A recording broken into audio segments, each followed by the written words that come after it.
جی بالکل، اس وقت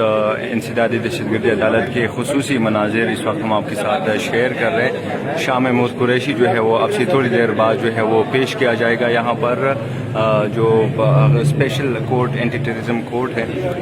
عبدالحسنات ذوالقرنین صاحب کی عدالت میں شاہ محمود قریشی صاحب آپ لوگ دیکھ سکتے ہیں اس وقت جو ہے وہ عدالت میں پیش ہو چکے ہیں حسنین صاحب کی عدالت میں، اور اب سائفر کیس کے حوالے سے آج یہ دوسری سماعت ہے،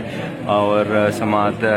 تو پہلے بھی 3 روز قبل جو ہے وہ ان کو جوڈیشل ریمانڈ پر بھیج دیا گیا تھا۔ اب آج ایک بار پھر جو ہے وہ شاہ محمود قریشی صاحب پیش ہو چکے ہیں۔ اب دیکھنا ہی ہوگا کہ کیا اس کو اس کی ضمانت پر رہائی ملتی ہے یا نہیں ملتی، یا دوبارہ جو ہے وہ جوڈیشل ریمانڈ میں توثیق کی جاتی ہے۔ اسپیشل مناظر، خصوصی مناظر انسدادی دہشت گردی عدالت کی، جہاں پر شاہ محمود قریشی کو ایک بار پھر جو ہے وہ سائفر کیس میں پیش کر دیا گیا ہے۔ عبدالحسنات محمد ذوالقرنین کی عدالت اسپیشل کورٹ، جو کہ واحد عدالت ہے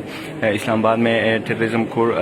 انسدادی دہشت گردی کے حوالے سے جتنے بھی مقدمات ہیں وہ یہی عدالت اور جج صاحب جو ہے وہ سنتے ہیں۔ آج جو ہے وہ حسنین صاحب جو ہے اٹک گئے تھے وہاں پر سائفر کیس کے حوالے سے عمران خان سے، وہاں پر اس کے کیس کو سنا، اور تقریباً 13 دن کے لیے عمران خان کو جوڈیشل ریمانڈ پر جو ہے اس میں توثیق کر دی گئی، جبکہ شاہ محمود قریشی کو بھی آج جو ہے وہ